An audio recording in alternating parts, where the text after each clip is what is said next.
Hi friends, இன்னைக்கு இருக்கக்கூடிய நிறைய பிரச்சனைகள் இருக்கு. அதில் குடும்பத்துக்கு மகிழ்ச்சிகரமாகவும் சந்தோஷமாகவும் எந்த உறவு முறையை வேண்டுமானாலும் இருக்கலாம்.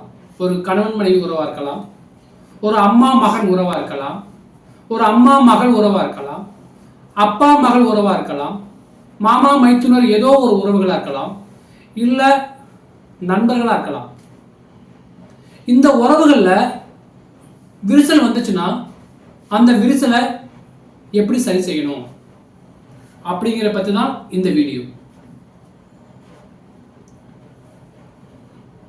அதாவது எப்படி வேணாலும் பிரச்சனைகள் வரலாம், 1000 காரணங்கள் இருக்கலாம். ஆனால் அந்த பிரச்சனையை முறிக்கிறதுக்கு,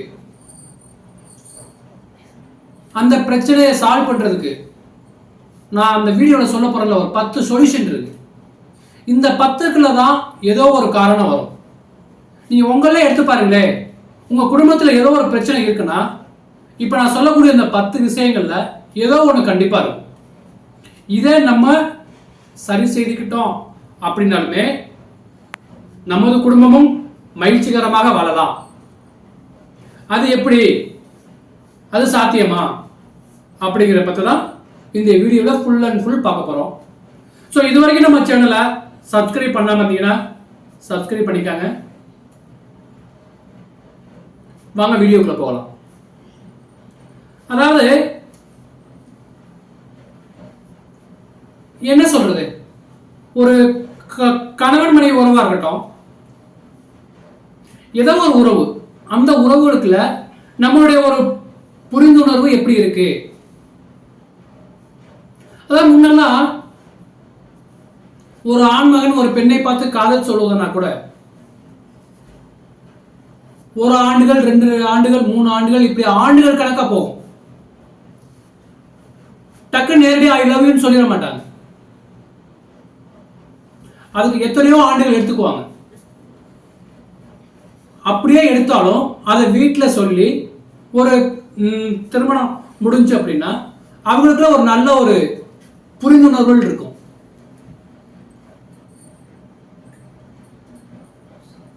அப்போ உள்ள ஒரு 20 வருஷத்துக்கு முன்னாடி பாத்தீங்க அப்படின்னா ஒரு ஊருக்கு 2 போன் 3 போன் தான் இருக்கும்.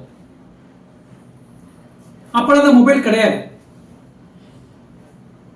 அப்ப என்ன பண்ணுவாங்கன்னா எல்லாருமே கூட்டு குடும்பமா வாழ்வாங்க, வாழ்ந்து இருந்தாங்க. நாங்களும் அந்த ஸ்டேஜ்ல வளர்ந்து வந்தவங்க தான். அப்ப அந்த கணவன் மனைவிக்கு பிரச்சனை வராதா அப்படின்னா கண்டிப்பா பிரச்சனை வரும். ஏன்னா கூட்டு குடும்பமா இருக்கையில ஒரு கணவன் மனைவிக்கு ஒரு சரியான ஒரு புரிந்துணர்வு இருந்தாலும் அங்கேயும் பிரச்சனை வரும்.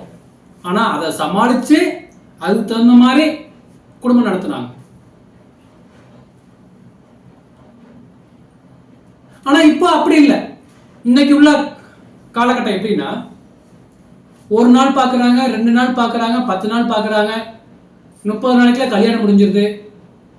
வேகமாக காதலிக்கிறாங்க, வேகமாக கல்யாணம் பண்ணுறாங்க, வேகமாக அவங்களுக்குள்ள ஒரு புரிந்துணர்வு இல்லாதனால வேகமாக பிரிஞ்சு போயிடுறாங்க. இதுக்கெல்லாம் என்ன காரணம் அப்படின்னா, ஒருத்தருக்கு ஒருத்தர் அந்த புரிஞ்சிக்கக்கூடிய அந்த புரிந்துணர்வு இல்லாத முக்கிய காரணம். இந்த உறவு விரிசல்ல மொத்தம் 10 காரணம் சொல்லியிருக்கேன்.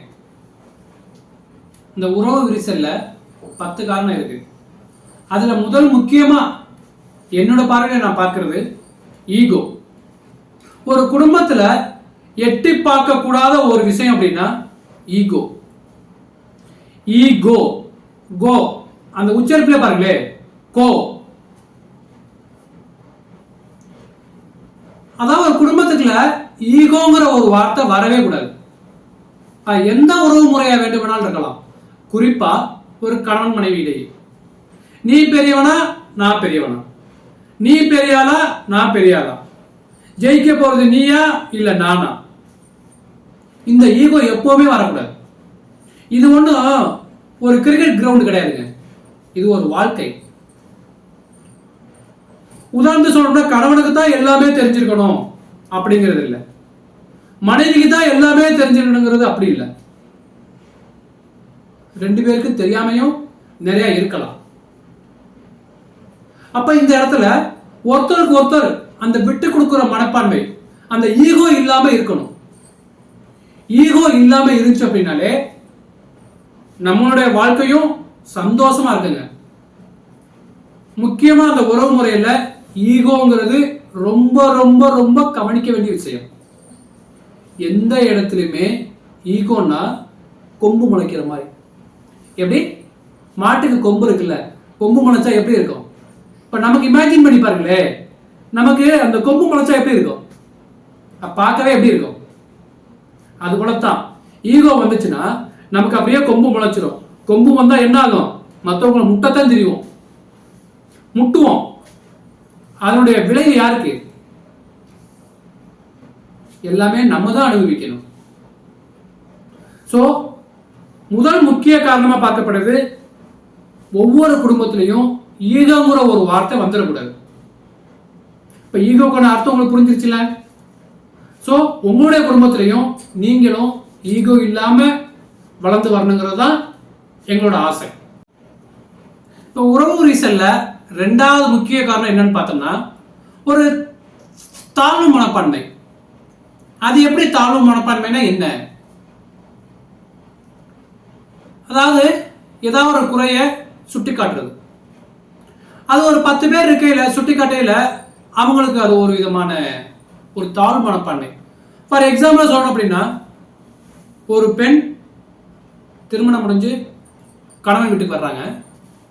அப்போ முதல் நாள் சமைக்கிறாங்க. சமைக்கையில ஏதோ சின்ன சின்ன குறைகள் படலாம். எல்லாருமே எல்லாம் தெரிஞ்சுக்கிட்டு வர்றது இல்லை.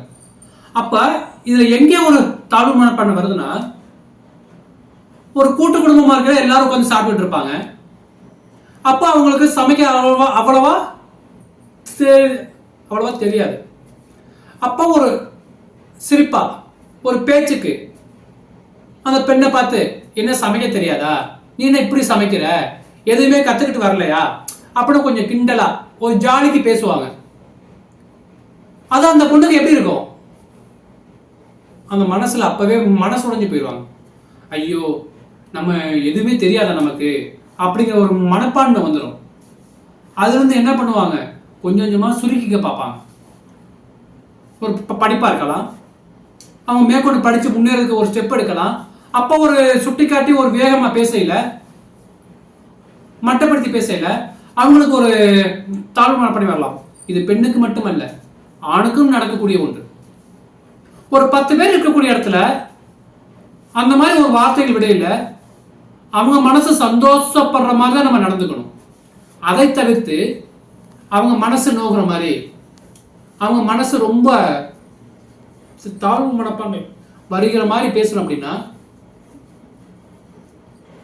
அப்படியே அவங்க மனசு அப்படியே செட் ஆயிரும். இதுதான் இப்படித்தாங்கிறத அந்த ஒரு வட்டம் போட்டு அந்த வட்டத்துக்குள்ளே வாழ ஆரம்பிச்சிருவாங்க. நாளைக்கு நீங்க எந்த ஒரு விஷயம் சொன்னாலும் கூட அதை விட்டு வெளியில வரமாட்டாங்க. அவங்களுடைய பாசிட்டிவ் அப்ரோச் சொல்லியிருந்தாலும் ஆனா அவங்க மனசுக்குள்ள அவங்கள சுத்தி ஒரு வட்டம் போட்டுக்குவாங்க. அதுல இருந்து எப்பவுமே மீண்டு வர மாட்டாங்க. இதுவும் ஒரு காரணமா, ஒரு பிரச்சனைக்கு நம்மளுடைய உறவு முறிகிறதுக்கு ஒரு காரணமா வரும்.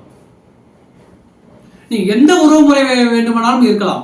அது படிப்பு சம்பந்தப்பட்டதா இருக்கலாம், இல்ல வீட்டு சம்பந்தப்பட்ட ஹவுஸ் கீப்பிங் ஒர்க்கா இருக்கலாம், இல்ல ஒரு எந்த ஒர்க் வேணுமாலும் நீங்க எடுத்துக்காங்க. அந்த இடத்துல யாருடைய மனசு நோவாத அளவுக்கு நம்ம நடந்துக்கணும்.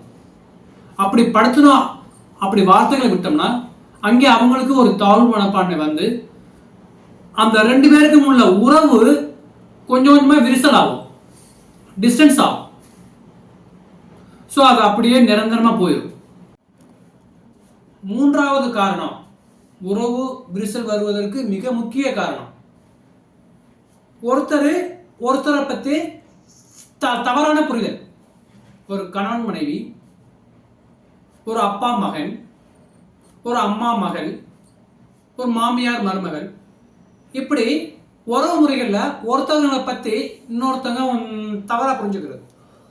ஒரு வாழ்க்கையில சந்தோஷமா போகணும் அப்படின்னா கண்டிப்பா ஒரு புரிதல் வேணும். நீ என்ன சொல்றது, நான் என்ன கேட்கறது, நீ சொல்றத நான் கேட்டுருவேனா அப்படின்னு ஒரு எதிரி முதிர்மா எப்பவுமே பேசக்கூடாது. அந்த புரிதல் வாழ்க்கை இல்லை அப்படின்னா கண்டிப்பா அங்க நிறைய பிரச்சனைகள் வரும். இப்ப ஒருத்தர் ஒரு செயலை செய்யறாரு அப்படின்னா அந்த செயல் எப்பவுமே நன்மைக்கு நம்ம எடுத்துக்கணும்.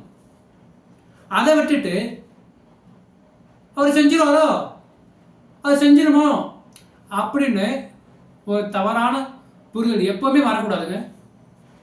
அப்படி இருந்துச்சுன்னா அந்த குடும்பத்துல கண்டிப்பா உறவு விரிசல் வரும். அவர் ரொம்ப பெரிய ஆளோ, ஏமா அந்த அம்மா ரொம்ப பெரிய அம்மாவோ, அது பண்ணிருமா அது மாதிரி அப்படின்னு அவங்களுக்குள்ளே ஒரு கற்பனை பண்ணக்கூடாது. அப்போ ஒருத்தருக்கு ஒருத்தர் கண்டிப்பா புரிஞ்சுக்கணும். அந்த புரிந்துணர்வு இருந்துச்சுன்னா வாழ்க்கையும் பிரகாசமாக இருக்கும். நான்காவது காரணம் என்னன்னு பார்த்தோம்னா பொசசிவ்னஸ். இது என்னன்னா எல்லாமே நான் மட்டும்தான். அந்த தாழ்வு மனப்பான்மை சொன்னல, அதுக்கும் இந்த பொசசிவ்னஸ்க்கும் ரொம்ப வித்தியாசம் கிடையாது. ஒரு சிறிய வித்தியாசம் தான். இந்த நாலாவது காரணமும் ஒரு குடும்பத்துல பிரச்சனை வர்றதுக்கு முக்கிய காரணமா வருங்க. எல்லாமே நான் தான், இது எனக்கு மட்டும்தான் சொந்தம், இது ஏன் பொருள், இது என்னோட உழைப்புல வந்தது, இந்த குடும்பத்துக்கு எல்லாமே நான் தான் அப்படிங்கிற பொசசிவ்னஸ் இருந்துச்சு அப்படின்னா அந்த குடும்பத்துல கண்டிப்பா பிரச்சனை வருங்க. அப்ப என்ன பண்ணணும் அப்படின்னா நாம மற்றவங்கள மதிக்க கத்துக்கணும். இப்ப நம்ம நினைக்கிறோம்ல மற்றவங்க எனக்கு மதிப்பு கொடுக்கணும், நம்ம நினைக்கிறோம்ல, அது ஒரு பொசசிவ்னஸ். மற்றவங்க நம்மளை மதிக்கணுங்கிறது தப்பு இல்லை, ஆனா அந்த மதிப்பை நம்ம மற்றவங்களுக்கு கொடுக்குறோமா அதுதான் ரொம்ப முக்கியம். ஒரு கணவன் மனைவியா இருந்தாலும் சரி, நீ எந்த உறவு முறை வேண்டுமானாலும் இருங்க, அண்ணன் தம்பியா இருங்க, மாமா மச்சனா இருங்க, ஒரு மாமியார் மாமனாரா இருங்க, எந்த உறவு முறை வேண்டுமானாலும் இருக்கலாம், ஏன் என்ன நண்பரா கூட இருக்கலாம்.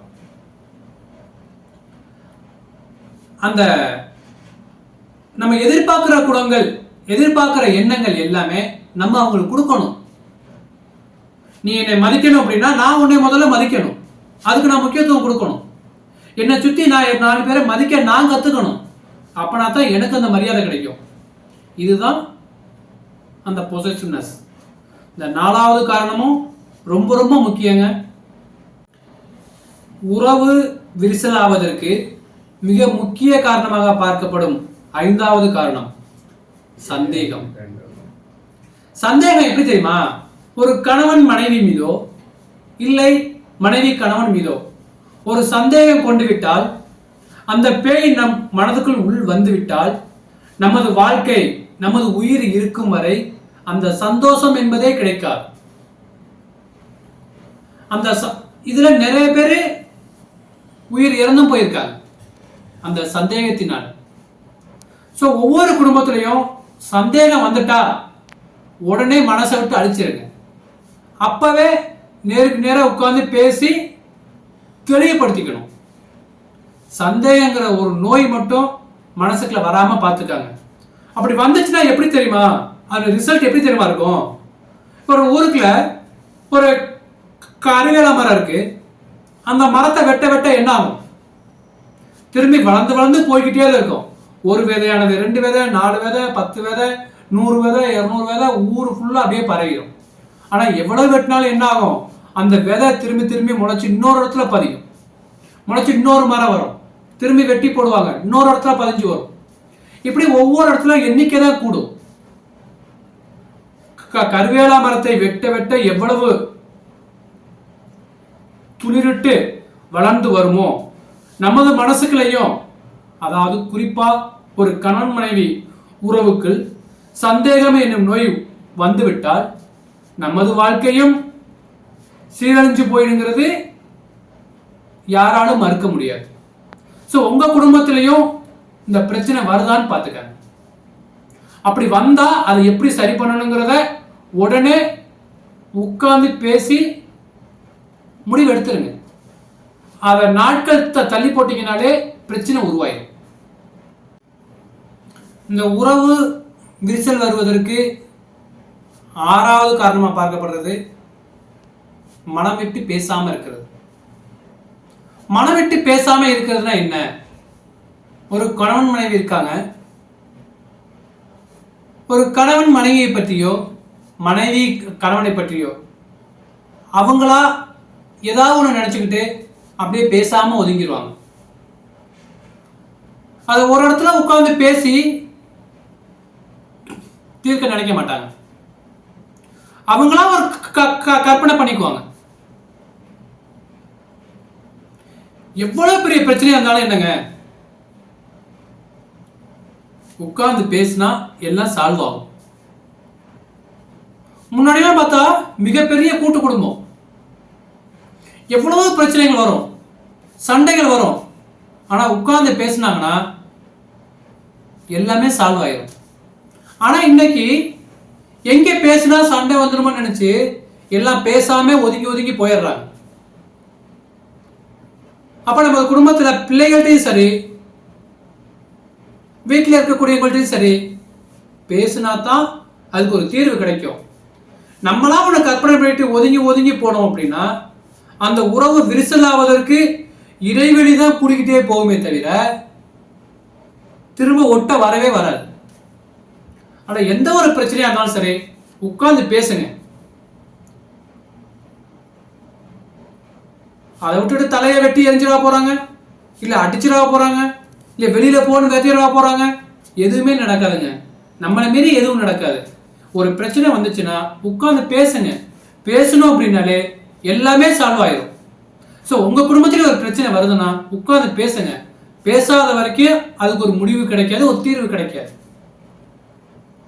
இந்த 7வது காரணம் எப்படின்னா, ஒரு உறவு விரிசல் ஆவதற்கு இதுதான் இன்னைக்கு முக்கியமா பார்க்கப்படுது.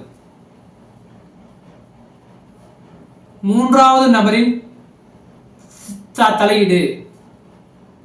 இந்த 7வது காரணம் இருக்குல்ல, இது குறிப்பா சொல்லணும் அப்படின்னா, ஒரு கணவன் மனைவிக்கு இடையே பிரச்சனை அப்படின்னா 3வது நபர் உள்ள வந்தார்னா உங்க குடும்பம் இதை விட இன்னும் சீரழிஞ்சு போயிடும்.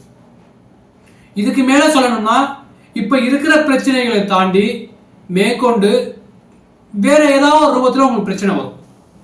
ஸோ நீங்க என்ன பண்ணணும் அப்படின்னா, கூடுமான வரைக்கும் ஒரு கணவன் மனைவியை பற்றியோ மனைவி கணவனை பற்றியோ 3வது மனிதனிடம் எப்பொழுதுமே கொண்டு செல்லாதீங்க.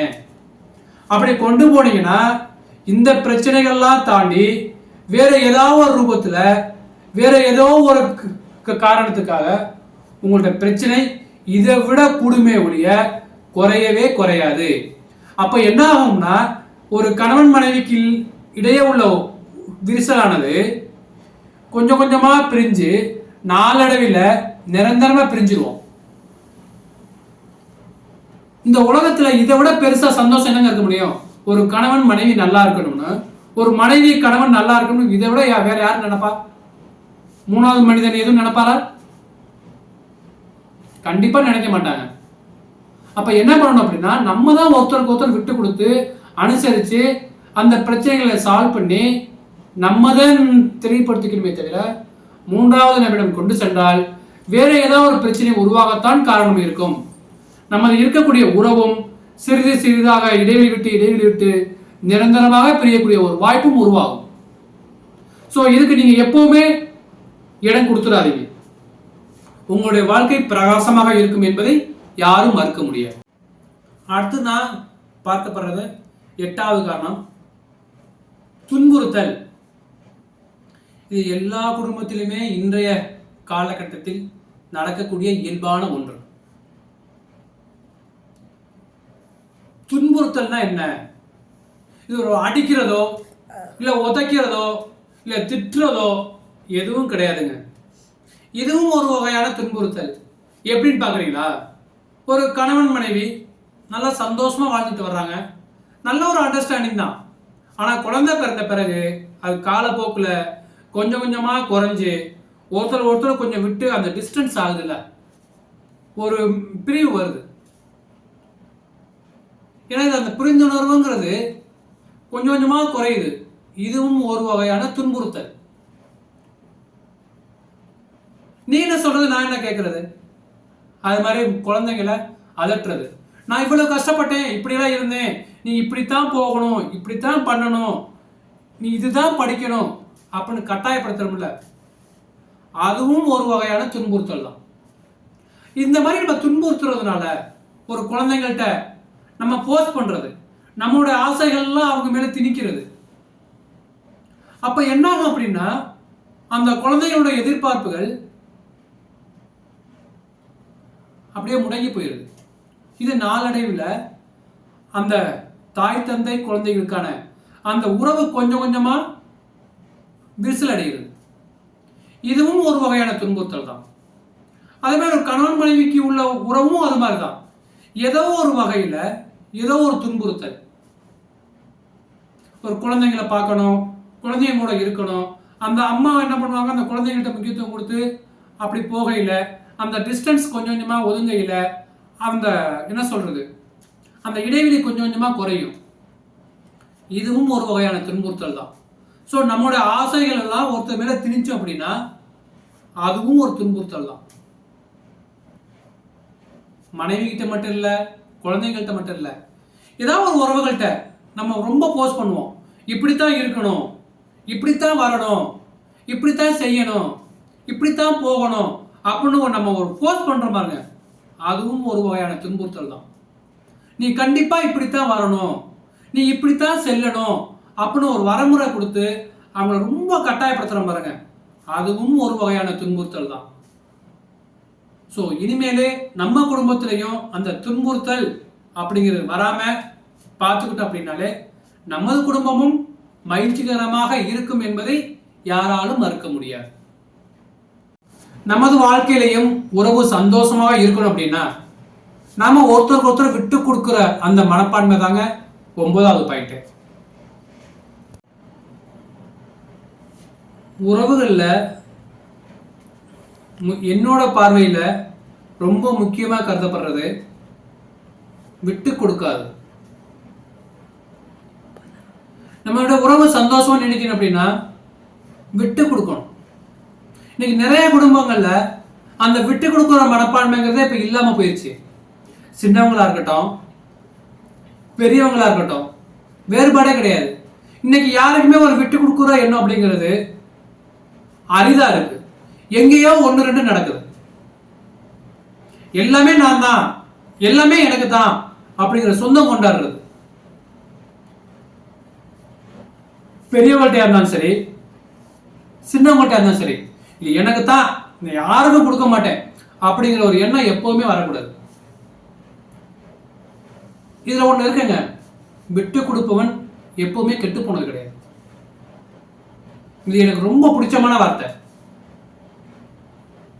ஸோ ஒவ்வொரு குடும்பத்திலையும் ஒரு சந்தோஷம் நீடிக்கணும் அப்படின்னா கண்டிப்பா செய்ய வேண்டியது விட்டு கொடுக்கணும்.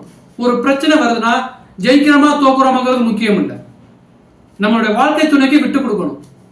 அதுலதான் வாழ்க்கையோட சந்தோஷம் இருக்கு. இது ஒன்றும் ஒரு கிரிக்கெட் கிரவுண்டோ, ஒரு ஃபுட்பால் கிரவுண்டோ, ஒரு மிகப்பெரிய விளையாட்டு மைதானமே கிடையாது. எதுவாக விட்டு கொடுக்கணுங்க, விட்டு கொடுக்கறதாங்க வாழ்க்கை. இது ஒரு அழகா ஒரு சொல்லுவாங்க பெரியவங்க, விட்டு கொடுப்பவன் என்னைக்குமே கெட்டு போனது கிடையாது. நல்லா வராட்டியும் இப்ப இருக்கிற நிலைமையில கண்டிப்பா கீழே போயிட மாட்டோம். இதுல ஒண்ணு நீங்க நினைச்சுக்கங்களே, வாழ்க்கை துணைக்காக நமது வாழ்க்கை கூட முழுவதும் வரக்கூடிய அந்த ஒரு உயிருக்காக விட்டு கொடுப்பது எப்பவுமே தப்பு இல்லைங்க. எப்போ நீங்க விட்டு கொடுக்காம இருக்கிறீங்க அப்படின்னா உங்க குடும்பத்துல கண்டிப்பா ஒரு பிரச்சனை வரும். அந்த பிரச்சனை செல்ல செல்ல, நாட்கள் செல்ல செல்ல செல்ல செல்ல செல்ல விரிசல் தான் வரும். அந்த விரிசல் நிரந்தரமாயிரும். சோ அதுக்கு நீங்க எப்பவுமே இடம் கொடுக்காதீங்க. உங்களுடைய கணவன் மனைவி உறவு நல்லா இருக்கணும் அப்படின்னா ஒருத்தருக்கு ஒருத்தர் விட்டு கொடுங்க, தப்பே கிடையாது. கணவன் மனைவிக்கு விட்டு கொடுக்கலாம், மனைவி கணவனுக்கு விட்டு கொடுக்கலாம்.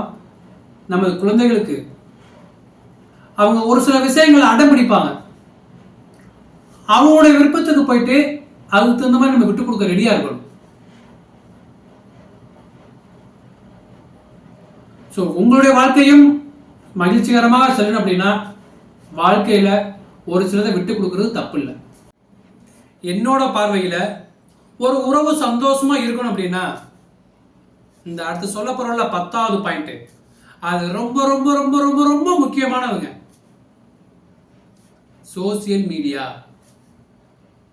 எப்படி? சோசியல் மீடியா இன்னைக்கு நிறைய குடும்பத்தை, ஒரு குடும்பம் சின்ன பின்னமா ஆகுறதுக்கு ஒரு சோசியல் மீடியாவும் ஒரு காரணமா இருக்கு. இதை யாரும் கண்டிப்பா மறுக்க முடியாது. அதாவது முன்னெல்லாம் போனை நம்ம பயன்படுத்திக்கிட்டு இருந்தோம். நம்ம ரிலேஷன் ஏதாவது ஃபாரின்ல இருப்பாங்க, கால் வரும், போயிட்டு பேசுவோம். ஒரு நல்ல விஷயங்கள் கெட்ட விஷயங்கள் ஏதாவது அறிஞ்சுக்குவோம். அப்ப நம்ம போனை சரியான விதத்தில் பயன்படுத்துறோம். ஆனா இன்னைக்கு அதை தாண்டி போனு நம்மளை பயன்படுத்துது. எப்படி? போனு நம்ம எல்லாரையும் பயன்படுத்துது. இதை தப்பு சொல்ல வரல, இது நிறைய நல்ல விஷயங்கள் இருக்கு. இப்ப நான் வீடியோ போறேன்ல, அதுவும் ஒரு நல்ல விஷயம் தான். சோசியல் மீடியாவில் நல்ல விஷயங்களுக்கு நமக்கு என்ன தேவையோ அதை உள்ளு வாங்கிக்கிட்டு ஒரு தேவையற்ற விஷயங்களை நம்ம அவாய்ட் பண்ண ரெடியா இருக்கணும். இதுதான் அந்த குடும்பத்தில் ஒரு பிரச்சனைக்கான முக்கிய முக்கிய முக்கிய காரணமா பார்க்கப்படுது. ஒரு கணவன் மனைவியே எடுத்துக்காங்களே, வேலைக்கு போறதுக்கு தனியா நேரம் ஒதுக்குறாங்க, குளிக்கிறதுக்கு நேரம் தனியா ஒதுக்குறாங்க, சாப்பிட்றதுக்கு நேரம் தனியா ஒதுக்குறாங்க, வேலைக்கு போறதுக்கு தனியா ஒரு நேரம் ஒதுக்குறாங்க, மொபைல் பார்க்கறதுக்கு எதுவும் நேரம் ஒதுக்குறாங்களா என்ன? இல்லை. வேலையெல்லாம் முடிஞ்சு வீட்டுக்கு வந்தாலும் ஒரு பெட்ரூமுக்கே போனாலும் அங்க என்ன பண்றாங்க? போனை தான் எடுத்து ஒரு ஸ்டேட்டஸ் பார்க்கறதோ, ஃபேஸ்புக் பார்க்கறதோ, ஒரு இன்ஸ்டாகிராம் பார்க்கறதோ இப்படிதான் பார்த்துக்கிட்டு இருப்பாங்க. அப்ப அங்க என்ன ஆகும்? அந்த துணைவியாரோ ஒரு கணவனோ அங்க இருந்தாங்கன்னா என்ன ஆகும்? அங்க வெறுப்புகள் தான் வரும். ஒரு 5 நிமிஷம் 10 நிமிஷம் பார்த்துட்டு விட்டுட்டா பரவாயில்ல, ஒரு அரை மணி நேரம் 1 மணி நேரம் 2 மணி நேரம் பக்கத்திலே இருந்தாலும் சோசியல் மீடியாவே நோண்டிக்கிட்டு இருந்தோம்னா அந்த குடும்பத்தில் என்ன ஆகும்? விரிசல் தான் வரும். ஒரு நாள் கொஞ்சம் பிரியும், 2வது நாள் 3வது நாள் 4வது நாள் 5வது நாள் இப்படி அப்படியே கொஞ்சம் கொஞ்சமா விரிய ஆரம்பிச்சிடும். அது நாளடைவில் மிகப்பெரிய ஒரு பிரச்சனையா வந்துடும்.